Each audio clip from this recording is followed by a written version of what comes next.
नमस्ते विद्यार्थी मित्रांनो, मी प्राध्यापक कवडे सर, बंकट स्वामी महाविद्यालय बीड. आपण पाहत होतो चिटणीसाची कार्यपद्धती. विद्यार्थी मित्रांनो, चिटणीसाच्या कार्यपद्धतीमध्ये आपण महत्त्वाचा भाग असा पाहत होतो, तो म्हणजे ठेवीचा स्वीकार कंपन्या करत असताना ज्या अटी आणि शर्तीचं नियमाचं पालन केलं जातं, त्या नियम आणि अटी व शर्ती या ठिकाणी आपण पाहत होतो. आणि त्यामध्ये जवळपास 1 ते 9 बऱ्याचशा या ठिकाणी मुद्दे आपले संपवले होते. आपण नेक्स्ट पेजवरती आहोत. विद्यार्थी मित्रांनो, ठेवीचा स्वीकार किंवा ठेवी स्वीकारण्याच्या बाबतीत कंपन्यांना कोणकोणत्या प्रकारच्या अटी आणि शर्तीचं पालन करावं लागतं आणि त्या कशा पद्धतीने पाळल्या जातात याच्याविषयी चर्चा आपण घेत होतो. विद्यार्थी मित्रांनो, 10 नंबरचा मुद्दा या ठिकाणी आपल्याला दिलेला आहे. आणि हा जो 10 नंबरचा मुद्दा होता, हा आहे मालमत्तेवर बोजा किंवा तारण निर्माण करणे. मालमत्तेवर बोजा किंवा तारण निर्माण करणे. विद्यार्थी मित्रांनो, या ठिकाणी मालमत्तेवर बोजा किंवा तारण निर्माण करणे या मुद्द्यामध्ये काय सांगितलं त्यांनी, ज्यावेळी कंपनी आम जनतेकडून सुरक्षित ठेवी स्वीकारते, कशा ठेवी स्वीकारते, सुरक्षित ठेवी स्वीकारते, त्यावेळी अशावेळी काय म्हणतात ते, अशावेळी कंपनीने ठेव स्वीकारलेल्या तारखेपासून, अशावेळी काय म्हणतात ते, कंपनीने ठेव स्वीकारलेल्या तारखेपासून 30 दिवसाच्या आत सुरक्षित ठेव स्वीकारून ठेवलेल्या रकमेपेक्षा काय म्हणतात ते, ठेवलेल्या रकमेपेक्षा कमी रकमेसाठी तिच्या मूर्त मालमत्तेवर बोजा निर्माण करते. विद्यार्थी मित्रांनो, या ठिकाणी कंपनीला हे बंधनकारक आहे. ते मागच्या मुद्द्यामध्ये देखील आपण पाहिलं होतं. ते म्हणजे काय होतं, या ठिकाणी ज्या कंपन्या मालमत्तेवर बोजा निर्माण करून ठेवी स्वीकारतात, त्यांनी ठेव स्वीकारल्यापासून त्या तारखेपासून 30 दिवसाच्या आत, आता 30 दिवसाच्या आत काय करायला पाहिजे, सुरक्षित ठेव स्वीकारून सुरक्षित ठेव स्वीकारून काय, ठेवलेल्या रकमेपेक्षा कमी नसलेल्या रकमेसाठी, म्हणजे ठेवलेली जी रक्कम आहे त्यापेक्षा कमी नसलेल्या ज्या मालमत्ता आहेत, मूर्त स्वरूपाच्या मालमत्ता. मूर्त म्हणजे दृश्य, मूर्त म्हणजे काय, दृश्य, किंवा या ठिकाणी आपण दृश्याला काय म्हणतो विद्यार्थी मित्रांनो, टँजिबल असेट्स. दृश्य किंवा टँजिबल. आणि ह्या ज्या असेट्स असतात, असेट म्हणजे संपत्ती, ह्या टँजिबल असेट्स किंवा दृश्य संपत्तीवर बोजा निर्माण करणे गरजेचं आहे. आणि ह्या सुरक्षितेची किमान रक्कम ही ठेव विमाद्वारे समाविष्ट नसलेल्या रकमेइतकी आखली पाहिजे. मालमत्तेवर बोजा हा ठेव विश्वस्ताच्या नावाने निर्माण केला पाहिजे. मालमत्तेवर बोजा हा कोणाच्या माध्यमातून केला पाहिजे, मालमत्तेवर बोजा हा ठेव विश्वस्ताच्या नावाने निर्माण केला पाहिजे, अशा प्रकारचे हे वाक्य आहे. विद्यार्थी मित्रांनो, या ठिकाणी महत्त्वाची बाब या ठिकाणी आपल्या पद्धतीने समजून घेऊ, ती म्हणजे मालमत्तेवर बोजा किंवा तारण निर्माण करण्याची परिस्थिती काय असते. आम जनतेकडून ज्यावेळेस कंपनी ठेव स्वीकारते, त्यावेळेस या सुरक्षित ठेवीसाठी कंपनीने ठेव स्वीकारलेल्या तारखेपासून 30 दिवसाच्या आत काय करणं गरजेचं आहे.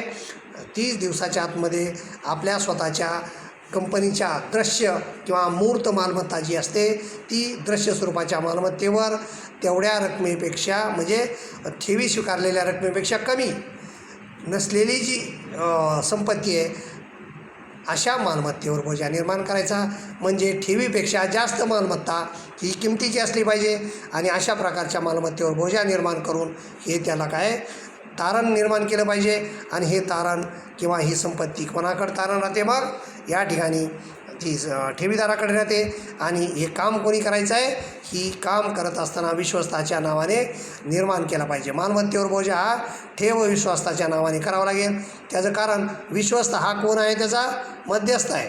कोण आहे विद्यार्थी मित्रांनो, मध्यस्थ आहे. आणि ह्या मध्यस्थांच्या नावाने किंवा विश्वस्ताच्या नावाने जर आपण या ठिकाणी बोजा निर्माण केला किंवा तारण करून घेतलं, तर हा विश्वस्त ऐनवेळेस काही जर अडचण आली किंवा परतफेडीची नामुष्की उडावली, तर त्या ठिकाणी त्या मालमत्तेला विकून किंवा त्या मालमत्तेवर कर्ज काढून या अशा पद्धतीच्या काय म्हणतात, ठेवीची रक्कम परत करता येईल. नंतर आहे 11 नंबर, ठेव विमा. म्हणजे ज्या ठेवी स्वीकारल्या जातात त्याचा विमा किंवा इन्शुरन्स देखील घेण्याची पद्धती आहे. ठेवबाबतची जाहिरात प्रसिद्ध करण्यापूर्वी तुम्हाला काय करायचं आहे, 30 दिवस अगोदर विम्याची आवश्यकता, म्हणजे काय म्हणतात ते, विम्याची आवश्यकता भासल्यास ठेवीचा विमा घेऊ शकते. कंपनी आपण घेतलेल्या ठेवीचा विमा किंवा इन्शुरन्स घेऊ शकते.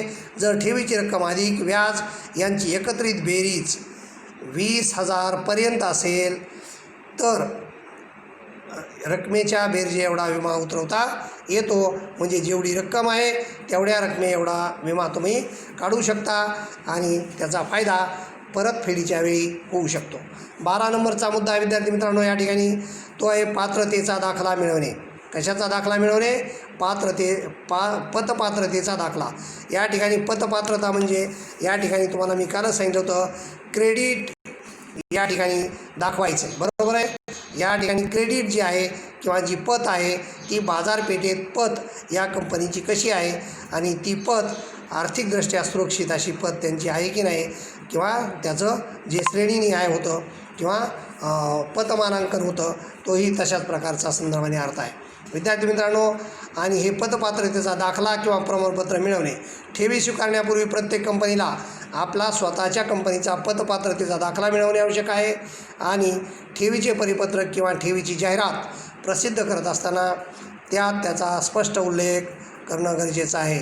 म्हणजे पतपात्रतेचा दाखला त्यामध्ये त्या प्रसिद्धीपत्रकामध्ये छापणं किंवा त्या ठिकाणी त्याचा उल्लेख करणं गरजेचं आहे. मग या ठिकाणी कंपनीची संपत्ती, आर्थिक स्थिती, ठेव रक्कम, वेळेत परत करण्याची क्षमता इत्यादीनुसार कंपनीला या ठिकाणी काय मिळते? पतमानांकन दिले जाते आणि कंपनीला पतपात्रता दाखला दरवर्षी ठेवी स्वीकारण्यापूर्वी घेणे बंधनकारक आहे. म्हणजे दरवर्षी जर तुम्हाला ठेवीची गरज असेल तर अशा अल्पकालावधीच्या ठेवी स्वीकारताना या ठिकाणी तुम्हाला काय करावं लागेल? मानांकन पत्र किंवा पात्रता दाखला या ठिकाणी मिळवावा लागेल आणि नंतरच तुम्हाला काय करता येईल? मग ठेवीची स्वीकृती करता येईल. अशा प्रकारचा हा मुद्दा होता विद्यार्थी मित्रांनो. पुढचा मुद्दा आहे ठेव परतफेड राखीव निधी खाते उघडणे. या ठिकाणी काय काम करायचं आहे? ठेव परतफेड राखीव निधी तयार करायचा आहे. बघा, ही जी ठेव परतफेड राखीव निधी आहे हा राखीव निधी कंपनीला तयार करावा लागतो आणि ठेव रक्कम स्वीकारणाऱ्या प्रत्येक कंपनी ठेवीची रक्कम परत करण्यासाठी सूचित बँकेत म्हणजे ज्या कंपनीची यादी आहे. सूची म्हणजे काय? यादी. आणि आपण त्यालाच म्हणतो शेड्यूल बँक. जी RBIने सूचीबद्ध केलेल्या कंपन्या बँक आहेत या अशा प्रकारच्या सूचीबद्ध किंवा यादीमध्ये उल्लेखित बँक आहेत त्या बँकेमध्ये स्वतंत्र असं ठेव परतफेड राखीव निधी खाते उघडावे लागते. कुणी उघडायचं? ते कंपनीने. या खात्यात काय म्हणतात ते? त्या आर्थिक वर्षात परतफेड करावयाच्या एकूण ठेवीच्या किती टक्के? 15% रक्कम दरवर्षी 30 एप्रिल पूर्वी किंवा त्यापूर्वी 30 एप्रिलला किंवा त्यापूर्वी वर्ग करणे बंधनकारक आहे. खात्यातील या ठिकाणी काय सांगितले? खात्यातील रकमेचा विनियोग केवळ ठेवीची परतफेड करण्यासाठीच केला जातो. म्हणजे दरवर्षी या ठिकाणी एकूण ठेवीच्या 15% रक्कम ही तुम्हाला दरवर्षी 30 एप्रिलपर्यंत या ठिकाणी बँकेच्या अकाउंटमध्ये काय करणं गरजेचं आहे? जमा करणं गरजेचं आहे. अशा प्रकारचा हा मुद्दा होता विद्यार्थी मित्रांनो. या ठिकाणी पुढचा ग्रीन बॉर्डरमध्ये किंवा ग्रीन पट्टीमध्ये सूचित बँकेचा अर्थ त्यांनी दिलेला आहे. सूचित बँक म्हणजे शेड्यूल बँक. सूचित बँक म्हणजे RBI ॲक्ट 1934 बघा च्या परिशिष्ट 2मध्ये ज्या बँकाचा समावेश करण्यात येतो अशा बँकांना सूचित बँका असे म्हणतात. या बँका रिझर्व्ह बँक ऑफ इंडियाने निश्चित केलेल्या कसोट्यांची पूर्तता करतात व त्यांना रिझर्व्ह बँकेच्या काही सुविधा मिळतात. सूचित बँकांची उदाहरणार्थ SBI, state bank of India, Dena bank वगैरे या ठिकाणी त्यांनी बँकेचा उल्लेख केलेला आहे विद्यार्थी मित्रांनो. SBI म्हणजे स्टेट बँक ऑफ इंडिया आणि अशा प्रकारच्या ज्या बँका आहेत या बँकालाच आपण काय म्हणतो? सूचित बँका असं म्हणतो. आणि या सूचित बँका या ठिकाणी यादी त्या ठिकाणी RBIने प्रसिद्ध केलेली असते. विद्यार्थी मित्रांनो, पुढचा मुद्दा या ठिकाणी आहे. तीमध्ये एक टीप दिली त्यांनी, ती पण बघून घेऊया. टीप मुद्दा क्रमांक 8साठी काय होतं? 8 आणि ब 10 आणि 13 हे खाजगी कंपनीज लागू होत नाहीत. म्हणजे बघा 8 नंबर 10 नंबर आणि 13 नंबर हे जे मुद्दे आहेत ते खाजगी कंपनीस लागू होत नाहीत, कारण ही कंपनी पूर्णतः वसूल भागभांडवल आणि मुक्त राखीव निधीच्या 100%पेक्षा जास्त ठेव सभासदाकडून स्वीकारू शकत नाहीत आणि अशा प्रकारे या ठिकाणी ही बाब यांना लागू होत नाही असं त्यांचं म्हणणं आहे. विद्यार्थी मित्रांनो, पुढचा मुद्दा आहे मुद्दा क्रमांक 14. मुद्दा क्रमांक 14 आणि तो आहे ठेव पावती. तो काय आहे? ठेव पावती. विद्यार्थी मित्रांनो, या ठिकाणी ठेव पावतीच्या बाबतीमध्ये त्यांनी सांगितले ठेवीदाराकडून ठेवीची रक्कम, काय म्हणतात ते, ठेवीदाराकडून ठेवीची रक्कम प्राप्त झाल्यापासून किंवा धनादेशाचे शोधन झाल्यापासून, बघा, ठेवीदाराकडून कशाची रक्कम प्राप्त झाल्यापासून, ठेवीची, किंवा त्यांनी चेकने पैसे दिले असतील तर धनादेशाचे शोधन झाल्यापासून 21 दिवसाच्या आत ठेव पावती ठेवीदारास दिली पाहिजे. कोणाला दिली पाहिजे? ठेवीदारास ठेव पावती दिली पाहिजे. या पावतीत काय काय उल्लेख पाहिजे? ठेवीदाराचे नाव, ठेवीदाराचा पत्ता, ठेवीची रक्कम, व्याजदर आणि ठेवीचा परतफेड दिनांक, म्हणजे कधी परत दिली जाईल अशा प्रकारे परतफेड दिनांक या ठिकाणी उल्लेख करावा लागेल. विद्यार्थी मित्रांनो, या ठिकाणी इत्यादी तपशील नोंदवण्यात आलेला पाहिजे. या पावतीवर संचालक मंडळाने, काय म्हणतात ते, या पावतीवर संचालक मंडळाने ज्या अधिकाऱ्यास स्वाक्षरी करण्याचा अधिकार दिलेला आहे, या ठिकाणी स्वाक्षरी करण्याचा किंवा सही करण्याचा अधिकार हा संचालक मंडळाने बहाल केलेला असतो आणि तो अधिकार ज्याला असेल त्याची सही त्याच्यावर पाहिजे, त्याची स्वाक्षरी व कंपनीचा शिक्का उमटविण्यात येतो. अशा बाबी या कशावर आहेत? ठेव पावतीवर उल्लेखित पाहिजेत, स्वाक्षरी आणि सही शिक्क्यानिशी, म्हणजे याचा अर्थ स्वाक्षरी व शिक्का. विद्यार्थी मित्रांनो, पुढची आणि महत्त्वाची बाब आहे ठेवीची नोंदवही. कंपनीच्या रजिस्टर्ड कार्यालयामध्ये किंवा या ठिकाणी जे तुमचं नोंदणीकृत कार्यालय, त्या नोंदणीकृत कार्यालयामध्ये ठेवीची नोंदवही, जशी भाग नोंदवही असते, कर्जरोखे नोंदवही असते, तशाच पद्धतीने विद्यार्थी मित्रांनो कंपनीने स्वीकारलेल्या ठेवीसाठी किंवा नूतनीकरण करण्यात आलेल्या ठेवीसाठी स्वतंत्र ठेव नोंदवही नोंदणीकृत कार्यालयामध्ये ठेवणे बंधनकारक आहे. या नोंदवहीत ठेवी स्वीकारल्यापासून 7 दिवसाच्या आत ठेवीदाराच्या नोंदी केल्या पाहिजेत. म्हणजे ठेवी स्वीकारल्यापासून 7 दिवसाच्या आत अशा प्रकारे या नोंदवहीमध्ये त्याची नोंद झाली पाहिजे. ही महत्त्वाची बाब या ठिकाणी उल्लेखनीय आहे, याच्यावरही लक्ष द्या. विद्यार्थी मित्रांनो, पुढचा मुद्दा आहे ठेव विवरणपत्र. 16 नंबर. काय? ठेव विवरणपत्र. या ठिकाणी त्याची माहिती त्यांनी सांगितलेली आहे, ती म्हणजे ठेव स्वीकारणाऱ्या प्रत्येक कंपनीला, काय म्हणतात ते, ठेव स्वीकारणाऱ्या प्रत्येक कंपनीला प्रत्येक वर्षी विहित नमुन्यात 30 जून अखेर ठेव विवरणपत्र नोंदणी अधिकाऱ्याकडे सादर करावे लागते. म्हणजे नोंदणी अधिकाऱ्याकडे काय द्यायचं? तुम्ही ठेव विवरणपत्र 6 महिन्याच्या आतमध्ये या ठिकाणी द्यायचं आहे. विद्यार्थी किती? 30 जून अखेर, म्हणजे 31 मार्चनंतर 3 महिन्याच्या आत या ठिकाणी अशा प्रकारचं विवरणपत्र द्यायचं आहे. आणि या विवरणात 31 मार्च अखेरच्या ठेवीच्या सर्व नोंदी करण्यात येतात आणि या सर्व नोंदी या ठिकाणी 31 मार्चला झालेल्या तुम्ही कुठं द्यायच्या? 30 जूनच्या अखेर या ठिकाणी ठेव विवरणामध्ये लिहून ठेव विवरणपत्रात त्याच्या या ठिकाणी उल्लेख किंवा त्या द्यायच्या आहेत. कुठे? नोंदणी अधिकाऱ्याकडे. कुठे द्यायच्यात? नोंदणी अधिकाऱ्याकडे. विद्यार्थी मित्रांनो, या ठिकाणचा 17वा जवळपास आणि या पेजवरचा अंतिम मुद्दा आहे व्याज. बघा, ठेवीची व्याजाच्या बाबतीत काय? जे ठेवीदार आहेत ते विद्यार्थी मित्रांनो, ठेवीदार हे ठेवीवरील व्याजाच्या आशेने या ठिकाणी गुंतवणूक करत असतात. त्यामुळे त्यांच्या व्याजाची बाब ही अतिशय महत्त्वाचं बाब आहे. ठेवीची परतफेड ही ठेव मुदत संपण्या अगोदर केली जात असेल, बरोबर आहे. ठेवीची परतफेड जर ही मुदत संपण्या अगोदर केली जात असेल तर अशा वेळी RBIचं काही निकष आहे. RBIने म्हणजे रिझर्व्ह बँक ऑफ इंडियाने निश्चित केलेल्या व्याजदरापेक्षा 1% व्याजदर कमी आकारण्यात येतो किंवा कमी करण्यात येतो, म्हणजे कमी देण्यात येतो. म्हणजे या ठिकाणी 1% कमी व्याजदराने त्यांना ते व्याज परत करावं लागेल आणि मुद्दलही परत करावं लागेल. त्याचप्रमाणे ठेवीची मुदत संपलेली आहे व ठेवीदाराने ठेवीच्या रकमेची मागणी कंपनीकडे केली आहे, परंतु परतफेड केली नसेल तर अशा थकीत ठेवीवर कंपनी दंडासह 18% दराने या ठिकाणी ठेव परतफेड करण्याच्या तारखेपर्यंत या ठिकाणी व्याज द्यावे लागेल. म्हणजे ठेव परतफेड करताना विद्यार्थी मित्रांनो तुम्हाला या ठिकाणी मुदत संपली, काय झालं, मुदत संपली आणि मुदत संपून 3 महिने झाले तरी देखील आपण त्याचं पेमेंट केलं नाही किंवा परतफेड केली नाही.